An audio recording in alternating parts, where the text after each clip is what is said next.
Welcome to the Product Bakery podcast. My name is Christian, I'm Alex, and together we present you the ingredients to build the right products.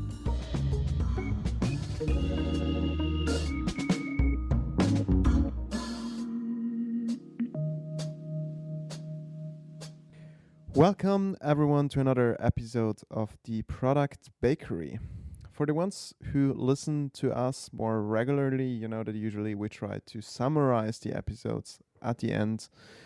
This time we want to do it a little bit differently and give you a very quick summary of the main topics that we're going to discuss afterwards with our guest Laura Busche before jumping into the conversation. Laura taught us today how to get started with your branding as a product or service that you are about to establish, as well as sharing some great insights on things you should consider working with your product or brand. Yeah, it was some sort of a live coaching session as well. So we analyzed a little bit the Product Bakery podcasts to really also have practical examples and give you a tool that you can use when you start looking at your branding and your company's branding. We talked about the problems we want to solve. We talked about the vision, the target audience, and even more. So feel free to listen in and get the full-fledged overview. Let's go. Christian, how do we best kick it off today? I think the best way to kick it off is if we go a couple of months back in our timeline, Alex, when we were sitting in a park and decided to get started with a podcast. Because back then we asked ourselves, next to all the questions on how to design an episode and what to talk about, we asked ourselves, what kind of logo do we want to use? What will be a catchy phrase on our future website, which is, by the way, in the making? Or what kind of color do we want to use, etc. And we realized building up a brand and building up a community, also referring to our previous episode about communities, is more than just the logo. It's more than just one sentence that you put on any kind of website or social media. We decided back then, if you remember, Alex, that we need to invite an expert to talk about this topic. And we said clearly that the person we want to interview needs to have a couple of criteria. For example, this person needs to have experience in content and brand strategy. This person needs to have at least one PhD in psychology, as well as one book published successfully, like a book like Rebranding. So, Laura Busche, do you have any idea to whom we could talk to? I have no clue. I don't happen to know anyone with all of those credentials. I mean, it's very specific for someone we're looking for. Well, I think you found it. Or, I mean, if you'll have me, hello. I'm happy to be here. Yeah, we believe that you are the exact right person, Laura. But before we dive in all these branding topics, because I'm sure we can talk for hours about it. So how is life of being a book publisher? You are the first person I know who has published a great book that I, by the way, read. How is it to be an author? I think that's a great question to start with, actually, because the life of a writer comes with many of the same challenges you'd have in other creative careers, right? You name it, designers. And by designers, I'm including product designers, graphic designers, in every single discipline. If you're an artist, you will also experience some of the struggles that writers have to face on a daily basis.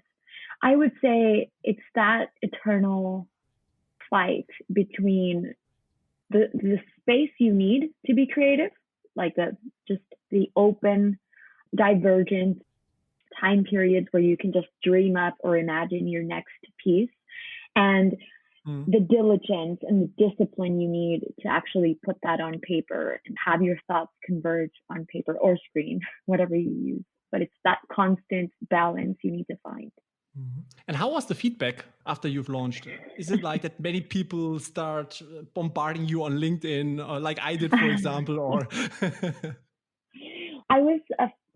I'll say I was fortunate enough, though this is a double-sided sword, but I was fortunate enough to publish Rebranding at a time when social networks were very active, social platforms. They were there. but Mm. there wasn't the level of animosity or just the verbal violence you're seeing now. I think the environment was more neutral and appreciative. People didn't react as strongly as they do now. I think the algorithms have taken us down a path of extremes, right? Polarization. You either love it with all your heart or you hate it to the point where you want to cancel it. And it's not healthy either for creators or consumers. It can lead us in very disappointing directions. So I was fortunate enough that things were a little calmer back then. And, I did get feedback from readers and I did read every single comment. People shared with me. They did it via email. They left reviews on Amazon or directly on my publisher's website, which back then they were still selling books online. O'Reilly Media, that's the publishing house. I think they're now selling exclusively through Amazon. So things have changed, but I am very fortunate to have had very supportive readers from the start. People who really care about the discipline and they want to see it evolve. Nice. And I do have to say, the book definitely helped Alex and myself a lot to get started with our podcast as well. And with that being said, so to Alex and me, it's very important to be as close as possible to real world examples when we talk about any kind of topic in our show. We were thinking of giving you like a kind of exercise or case study for today. What do you think about the following example? Let's imagine there are two guys coming from a product management background and design who want to launch a podcast. How would you consult them to get started and build up a nice brand that gets recognized out there? Interesting. I wonder who that is.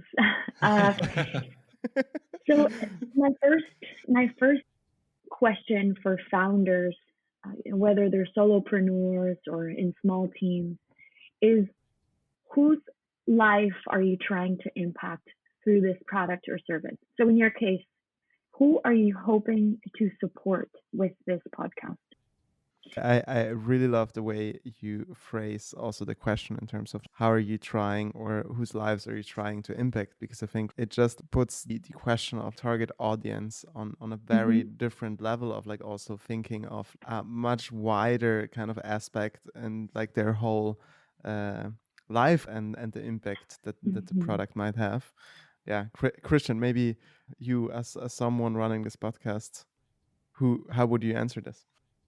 I think I would answer this by going very broad, first of all, saying the product community. But if we go into depth, I would say it's especially for product managers, product designers, and also people working in engineering, as well as founders and people on C-level, to get a deeper understanding of how product management and processes in companies can ideally work. I see. And if I'm understanding correctly, that leaves you with a wide range of target audience types. So you're talking about the big C-suite, but you're also talking about someone who has less resources. Is that correct? That's correct. Okay, so the types of strategies and tactics you recommend in the podcast, they are also wide. They're equally wide. So you'd have to think about your more lean strategies, and you could also consider how those would play out for individuals that have more resources and that brought a bigger team, more time in their hands. So the reason I always start with that question is it seems very simple. It seems very essential. Like, who doesn't think about the end user when they're trying to come up with a product or service? But you'd be surprised at the amount of brands out there that just launch without that basic understanding, and they jump directly into how am I going to communicate this? Which channels are we going to use? How are we going to handle retention? And what's our customer acquisition cost? And all these, granted, they're great questions, but if you haven't distilled who the person you're talking to is, or who the person you're trying to impact is, those questions are going to be harder to resolve, and I would argue that you wouldn't even be answering for the right human being. How do you deal with clients or people who directly jump into how do we market this, etc.? How do you emphasize on taking a step back and doing more groundwork? I'm glad you asked that because it's at the core of my practice. It's brand storytelling. I always take founders back to the drawing board with a tool that's pretty common in the video production world. You may have heard of storyboards. Of course, you have in the user experience world, right? I read your book. Correct, I know it. That too. But yeah, so the storyboard, the idea of a storyboard, it's a really healthy place to start because it guides you through the process that an average human being would go through when they're exposed to your product or service.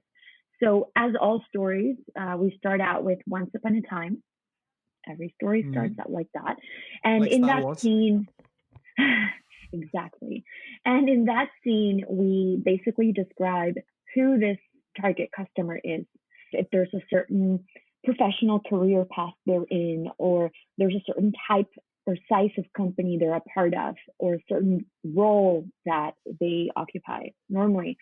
So that scene just gives us a very granular image of who this person is.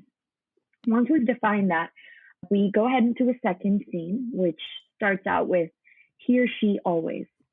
So what if you were to look at this person's agenda, their to-do list, what would you find in there?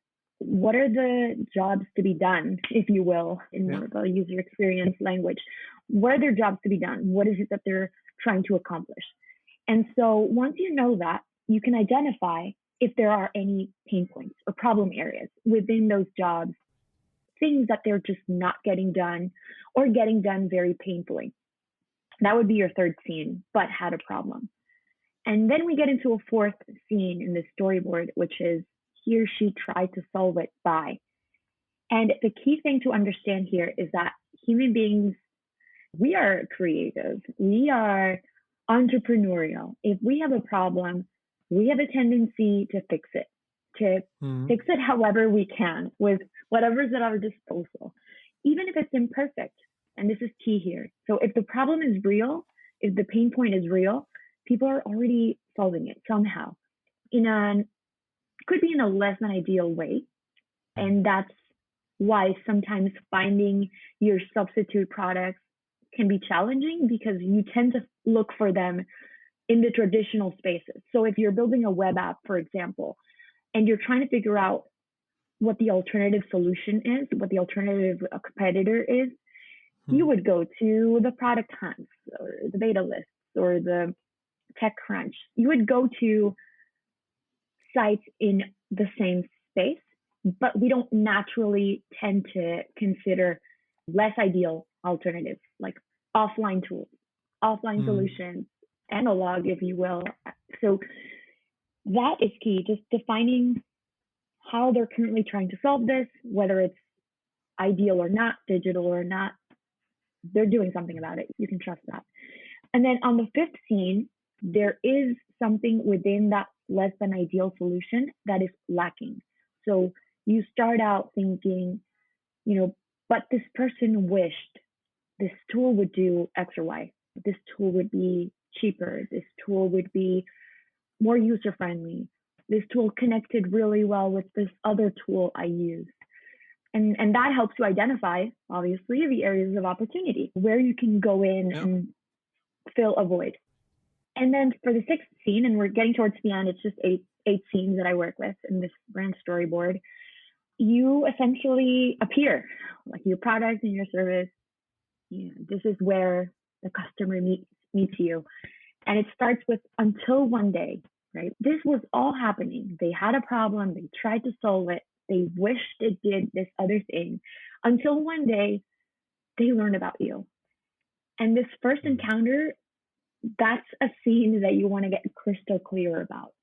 Because obviously that's the encounter that you want to repeat. That's the first moment that you want to scale. You want to make this happen a million times, depending on your ambitions for the product or the podcast. But you would like this scene to happen way more than once. So for that to happen, you just need to understand what it looks like. And at this point, I actually want to bring it back to the example of this podcast. You were talking about building a space for product managers to learn more about what it takes, and for product management enthusiasts to actually get a grasp of what this discipline entails. And so the until one day for a podcast like this could actually be a colleague sharing this episode or another episode with someone else they think might find it helpful. Mm. Have you seen a lot of referral behavior in product bakery? We see increasing referral behavior at the moment. Yes, we do. Okay. And you would say it's one of your key drivers of listeners, or is there anything else that's more effective? I think, Alex, correct me if I'm wrong for now. That's definitely the main driver for our traffic. Yeah, I think it's definitely very organic. And obviously, like when also talking about content, you reach specific people, and some episodes are referred to a different target audience. And it also comes a little bit from where we are coming from, where we're trying to definitely like also have more different themes being covered over the time. So maybe not every episode is interesting for everyone, but in a sense, it should give you a good perspective on the product. One thing that I've seen also at work, people can relate to it and are like, oh, but at the moment we are exactly looking at, for example, today we launched pricing. I listened to the podcast on the real XYZ, and that's something that we could take in. So I think, yeah, it's probably the main source for growth at the moment, as we are also not doing anything, let's say, besides the organic growth. Okay. So in that case, I think you have enough clarity around what that scene looks like for you, at least now that you haven't invested in paid yet, as you said. So for those organic drivers, what you want to do is you want to amplify them. You want to repeat them. You want to make sure they're not a product of circumstance. They're not initially, of course, there's some spontaneity to them, but you can encourage them. You can incentivize them. And that's precisely why this scene is so key. Now, for going back to our storyboard, to the last two scenes, this is where the story comes full circle. And what you want to understand is, unlike their old solution, so unlike the way they used to be fixing this issue, your product or service, your podcast does this very well, or teaches this subject area in this way that is very innovative. And I'll get back to this just to ask what you two think is the product bakery difference. So think about that, and I'll just go into the last scene, which is their wish came true. So their desire was fulfilled. Their pain point was resolved, which was to accomplish X or Y. So going back to the difference you're trying to establish here, what are some thoughts? What do you think? And Christian, correct me if I'm wrong, because this is also a little bit like couple therapy, so we can see if we are on the same page. But I guess that's what consulting is a lot of the time, isn't it? Yeah. Oh, yes. Cool. No, I think generally one of the things that we discussed a couple of times, also coming like from different roles, it's a little bit like my current solution at the moment would usually be I get my information from within my professional circle. So I would talk to other designers, I would talk to other design managers, I would go to conferences in that field, subscribe to specific like also design medium publishers and so on and so forth.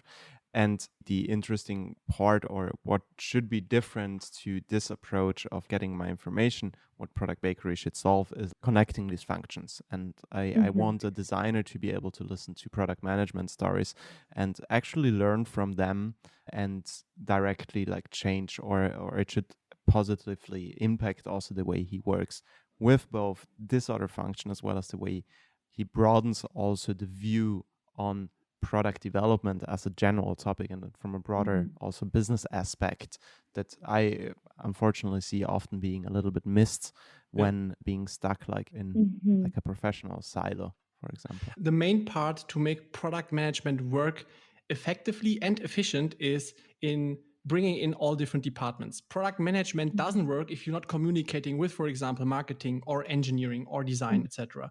And this is where we want to go in. And this is the problem that we have observed by ourselves by saying, hey, now it's time to bring all these people together in different episodes, but still always trying to connect to the big picture and relating to the holistic point of view in product management. You touched on a keyword, which is holistic. And a lot of people run away from it. I've been in meetings where certainly it's frowned upon. I'm just mentioning that something is holistic. But, think about it. Reality in itself is not a matter of black or white. There are lots of grays. Yeah. There are nuances everywhere you look and ifs and buts. So it's just a matter of being open to the idea that your business or your company's success does not hinge on a single department or a single team or even a single process. It has to be a combination of all of these different pieces working together. And it's something I've also faced on the brand front. When I come in and do brand consulting, in the traditional understanding of what a brand is, it's almost as if a lot of people perceived brand as competing with product. And that is insane because there's just no world in which improving your product is going to hurt your brand. And I touch on this I actually mentioned this in lean branding. I say product and brand don't compete. Product is brand. So everything you can do in the way of increasing satisfaction, making the user experience more seamless, more enjoyable, more delightful. This is brand building. There's just no line. It's not even a gray line. There's no line. You are effectively investing in your brand whenever you invest in your product. So it's that kind of mindset of organizational boundaries. Users don't care about that. Oftentimes, they don't even know how your company is organized. True. Absolutely. How should they? Externally, it's just a single performance. It's just an experience. They don't compartmentalize it. They don't see what marketing had to do in this versus what product did or whether the CEO was involved. It's a single experience. And so we need more of that in the tech world, for sure. Something I'm a strong advocate for. Amazing. Laura, this actually brings me to one question. I'm thinking a little bit about what you just said also about the storyboard. I'm curious, who should actually be in charge of this exercise? Who should be the one driving it? Great question. Because I've used this tool with people in every team in organizations. So I've done this with the founders. I've done this with product designers in the same room with support team members. We've brought in a couple of times. We've even brought in customers to give us that kind of other side of the coin perspective. They are the ones we are supposedly.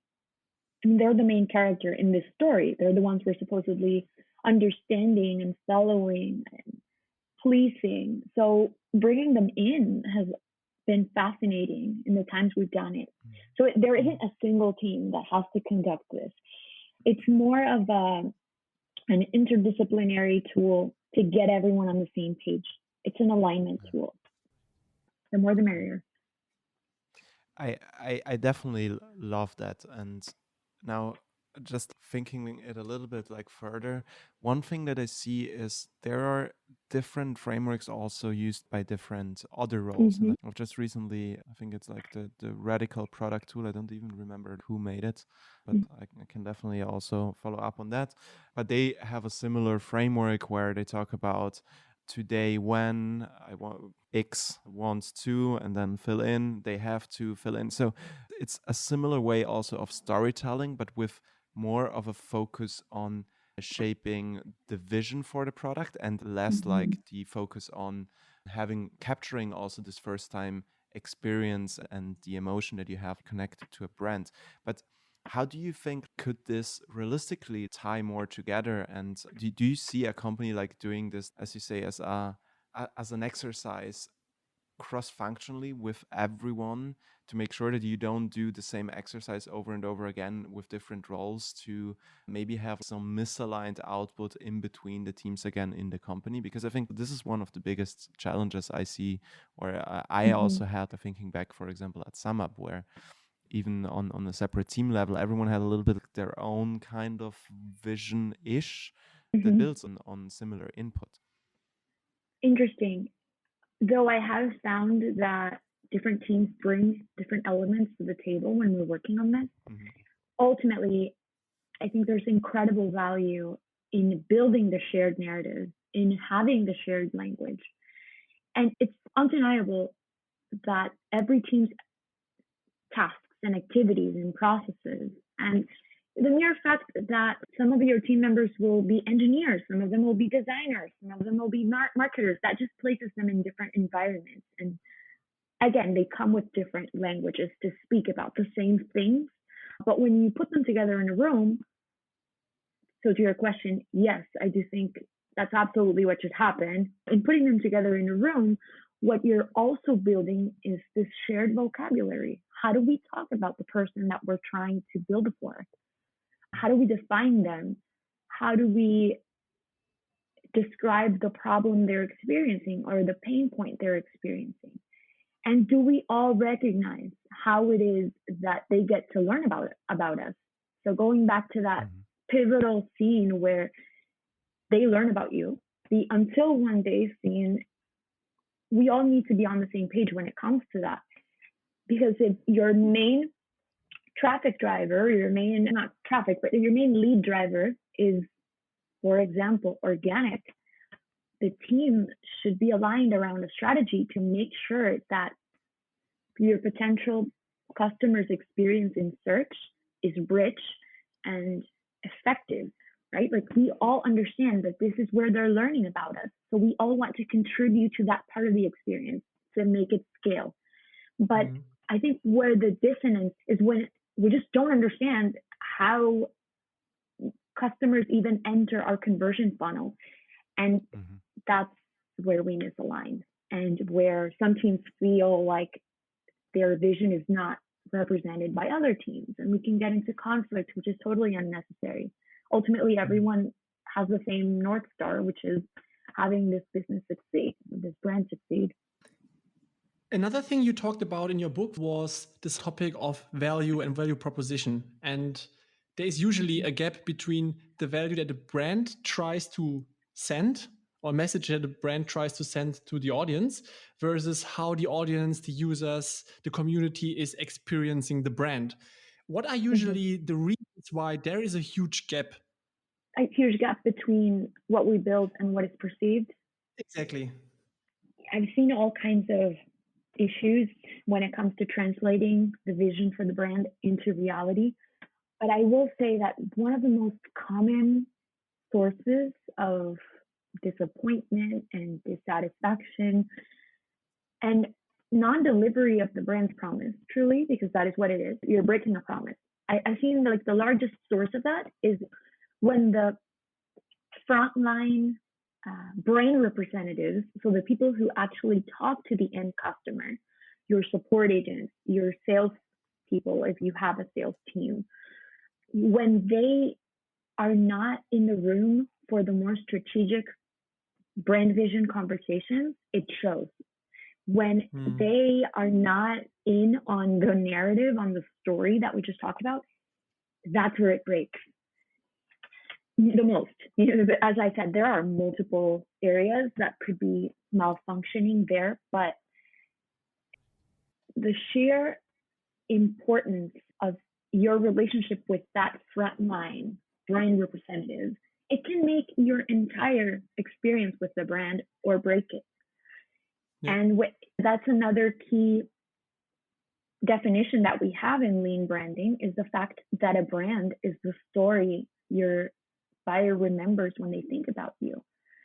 It's not about the logo strictly. It's not always about 99% uptime, Yeah. We've all forgiven brands that have had issues and bugs and scandals, and we've moved along with them, and we've been there, and they've communicated openly, and we've still remained loyal customers. So it's not always about that, but it's always about the story, right? It's always about what you remember at the end of the day. And yes, it is holistic. But that brings us also to what you just said, right? Make sure that all the people, or all the right people, are in one room to make sure everyone has the same vocabulary.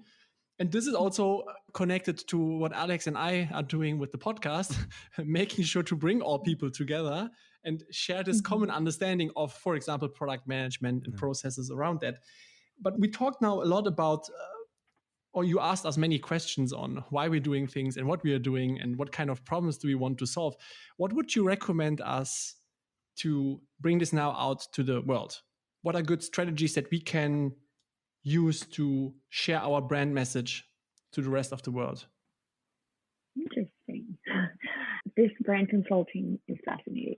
So based on what I've heard, because I will admit this is a new podcast, right? This is episode number what? This will be 18, I think. Yeah. 17 or 18. It's a relatively new space. You're still validating a lot of your initial hypothesis around who you're talking to, what they need. But based on what I know right now, I would recommend inviting your current listeners, and that's something I'll do right now. If you're listening to this episode, please share this with a colleague from your team or other teams that might find this content helpful. Share it with individuals beyond the product management space. Make sure that you are consistently inviting your listeners to share the value they've obtained. Because ultimately, this is a very intimate channel. We have spent what is a lot of time in this digital world of ours. We've spent a lot of time talking. Yeah. People who are listening, I bet you're doing other things. Maybe you're having your morning coffee. Maybe you are working out. Maybe you're walking. We are in this very safe, intimate space. It's normal. It's natural for you as podcast hosts to just ask if you've gotten any value from listening to this. Spread the word. I would highly urge you to rely on that kind of incentive and to encourage referrals. I would also recommend joining other podcasts. So you can be guests for other podcasts in your space and beyond. That's how I've learned a lot about a lot of podcasts that I currently subscribe to, for example. Not sure if that resonates with you or you've seen something similar. Yeah.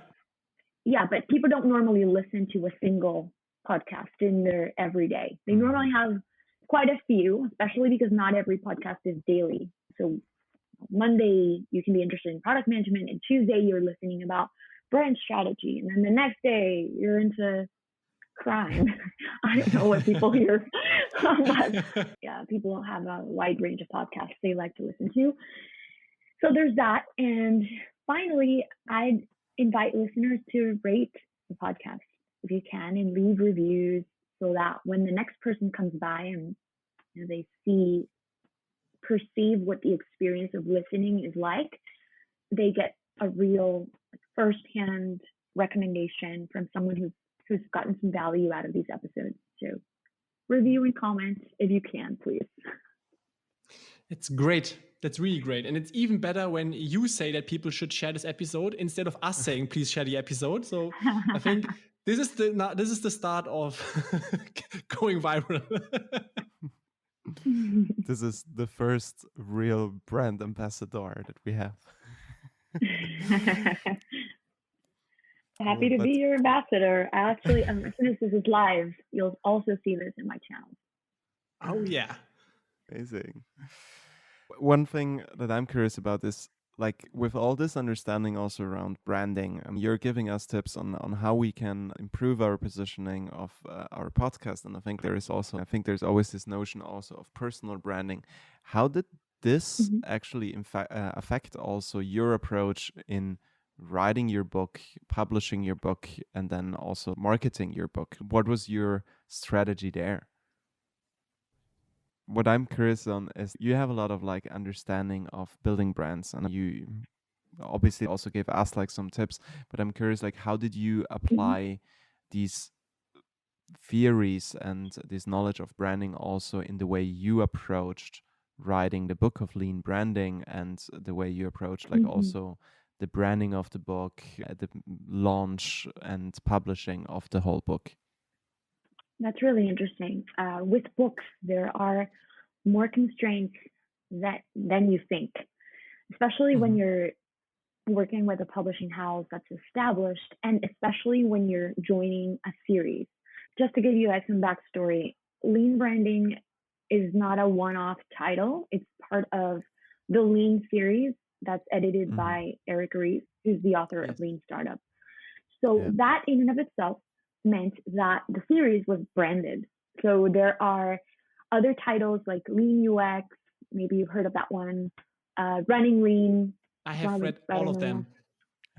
Okay, literally. Perfect. Lean branding, Lean UX, Lean Enterprise, everything is on my shelf behind me.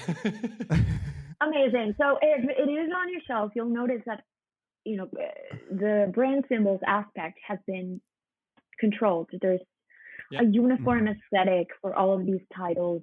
Similarly, there were also editorial kind of considerations to make sure that the series was cohesive. So unlike titles that are not part of a series, the branding just needs to be consistent across the board. It needs to, again, feel uniform. So that was the main constraint. We had to work within that framework, that structure. But it's just another example of, if you're not launching a single product, but a series of products, or you're working on a group of services that must make sense together, what you really need to think about is a brand system that can accommodate for all of that. So, going back to your question, lean branding specifically was part of a brand system, and it had to, its brand story, symbols, and strategy had to be consistent with that. I think that really sums it up. We are the green book within what is a rainbow of books that all maintain the same type scheme, same typography scheme, roughly the same layout, I would say editorial layout, and the same spirit, truly. It's a series of books for entrepreneurs and innovators, how it's branded. So in another sense, the storyline was also set for the titles in the series. That's how I would summarize it. Yeah. And I think it also nicely ties in what you said earlier about the whole story and the different touch points. And like also, you obviously have to think about the whole series when you tackle the series, and need to build the experience also around that one. One thing that comes to my mind speaking about series, and it's more of a less theoretical question, but more something that I'm personally interested in, because it's something that I've seen a lot now in social media, speaking about series and big brands. Google just recently like redesigned all of their app icons, and I think you can see that they have a very strong brand system that they apply to all the different icons. Also a design system, right? Yeah.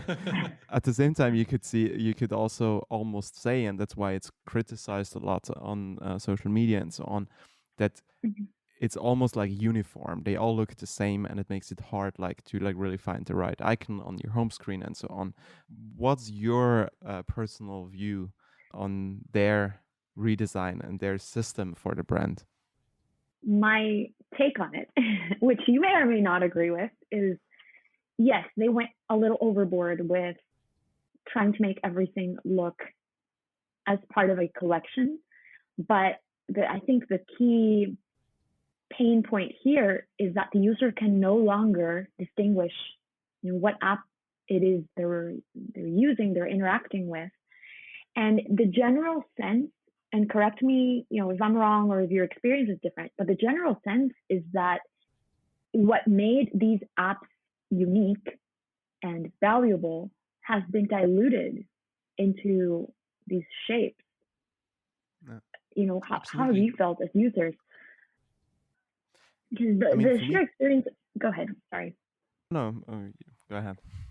I was just going to say the experience of using an app like Gmail, there are users that are very passionate about Gmail, not necessarily as passionate about, I don't know, Hangouts, or they rely, like their lives depend on Calendar, but maybe they're Dropbox users when it comes to cloud storage. So despite understanding what Google wants to do here, which is convey a specific brand aesthetic and potentially help users understand that these are all part of the same family, it does seem like they were a bit excessive at least in the execution of this, where just there's just so much overwhelm. I don't know if this is just me, but it quickly becomes overwhelming. Absolutely the same. Yeah. The thing we obviously don't know sitting here is what their strategy was. But I'm totally with you. I think they brought in this uniformity, and they made everything like look the same, while I'm not entirely sure if it shouldn't be like the app specifically that in this case should have a unique branding. Obviously, it can tie into their system, but at the moment it looks like they're all the same. And I think like Gmail is Gmail because it's Gmail.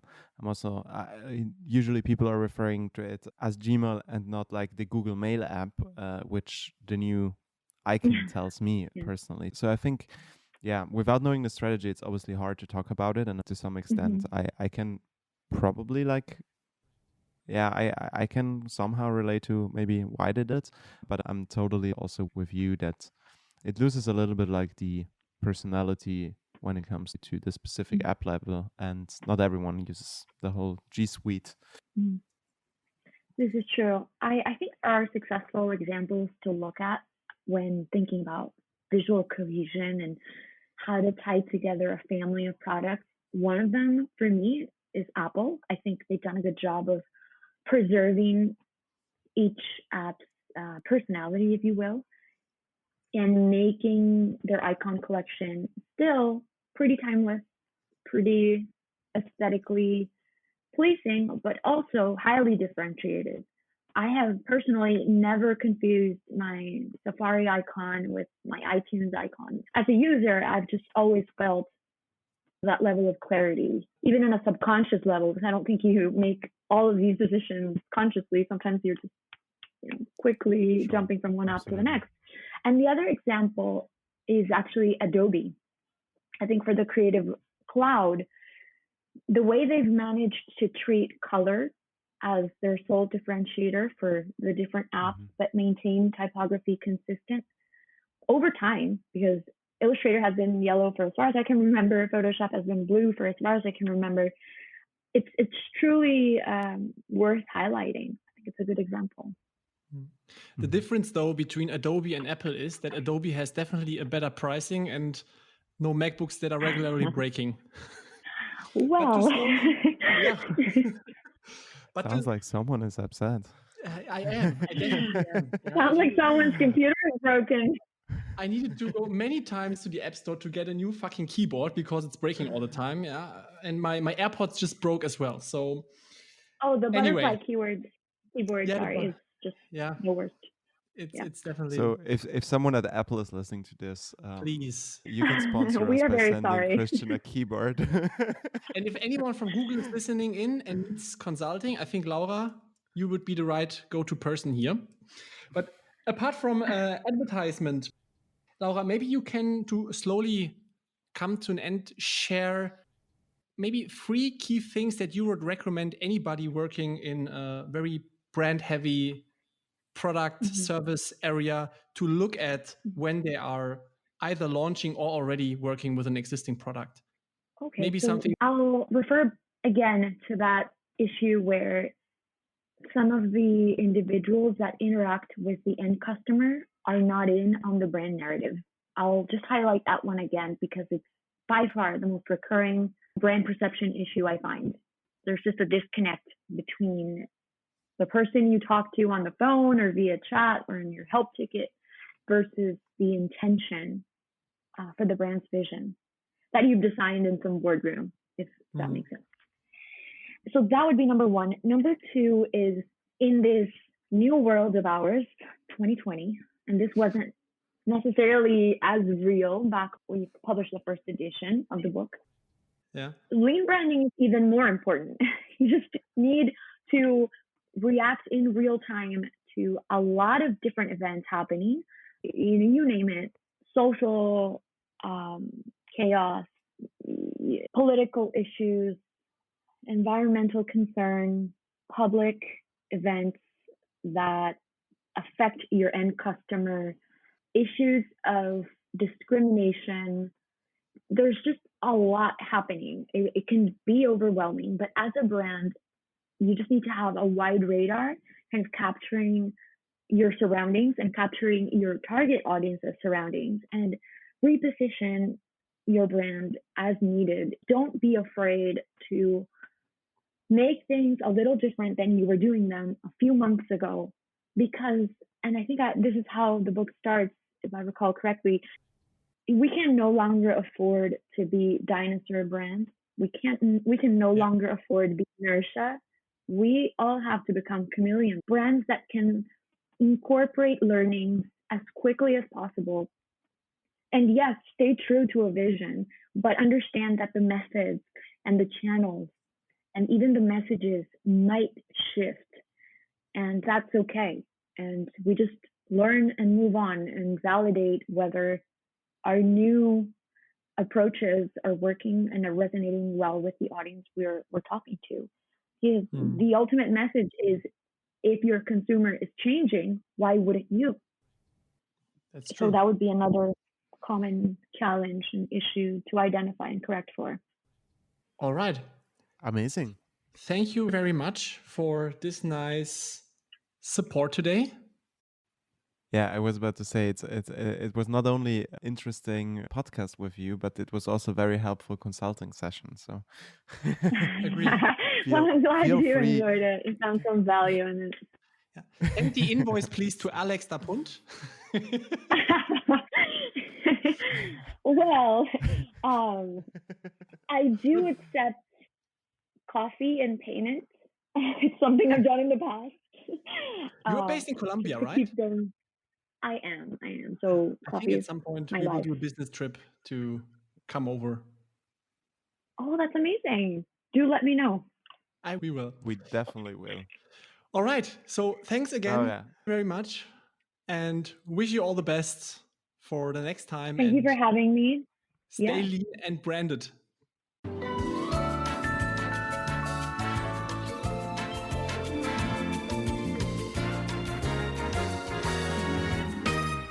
Alex, I think that was one of the best consulting sessions I've had. How do you think about that? New format, live consulting on the podcast. Who do we invite next? I think people would soon realize what our secret mission is, like to get free coaching on this podcast. But the good thing is people will benefit from it. I do hope so. What are your key takeaways from today's consulting? I have different key takeaways from the consulting and from the whole conversation in general, focusing probably more on the conversation in general.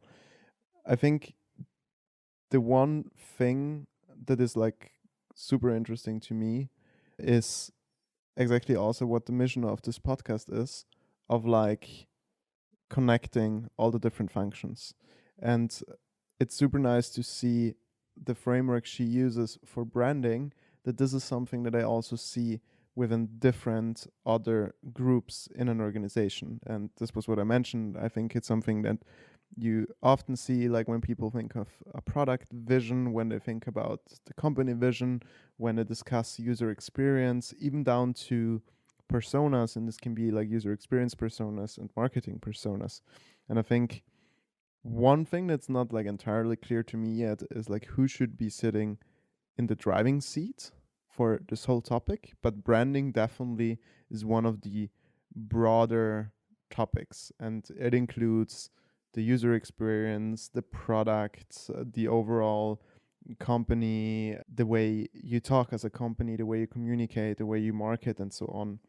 and approaching it like from the storyline that she shared, with especially like the focus of the first interaction. I think this is something that's super interesting in the storyline and in the storyboard framework that she had. Yeah, thinking of this first experience is probably my main key takeaway here. What about you? My key takeaway is definitely the Nokia slogan, if you remember back then, which was connecting people.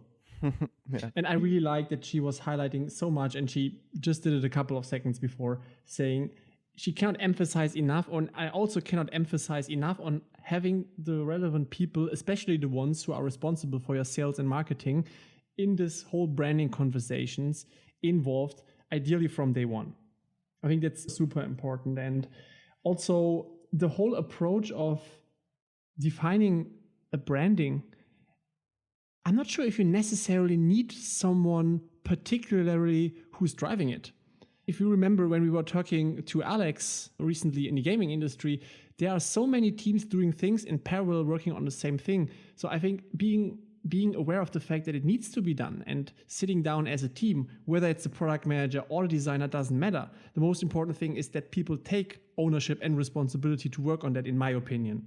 Yeah, but they need to do it holistically. It's something that needs to happen on a company level and not on a chapter or functional level. Because if the designers do it for their own and they think of the brand, or if the product managers do it, you still lack this part of, you need the whole organization to buy in. And the way Laura phrased it, with talking to both the founders down to the support agents and even including the customers, I think that's like the circle that you need to have. I think the bigger the organization, the more complex and the harder it gets. Fully agree. Yeah. Nevertheless, this whole topic should somehow be driven or at least initiated on a higher level. Absolutely. You don't come up from a bottom by saying, or to not be misunderstood, for sure everyone in a company should drive, and in a healthy organization you can drive these things, but it must be on a high level strategic roadmap somewhere to work on a branding, to change maybe certain icons like Google did, maybe a bad example, but you need to have this clear direction coming from the upper level, in my opinion. Yeah, I think it can be initiated bottom up, but you need to have the overall buy-in even from the C level if you want to push this forward. Fully agree. So Alex, talking about branding and all these things that are related to this, I just want to emphasize that people can follow us on LinkedIn at Product Bakery, or also now on Instagram at Product Bakery. So feel free to drop us a comment, like and reshare, as Laura said. And other than that, you can also contact us directly by writing us an email to hello@product-bakery.com. Yeah, I guess that's it. So exactly. Thanks a lot. Spread some love, spread the voice, and see you in our next episode. Bye-bye.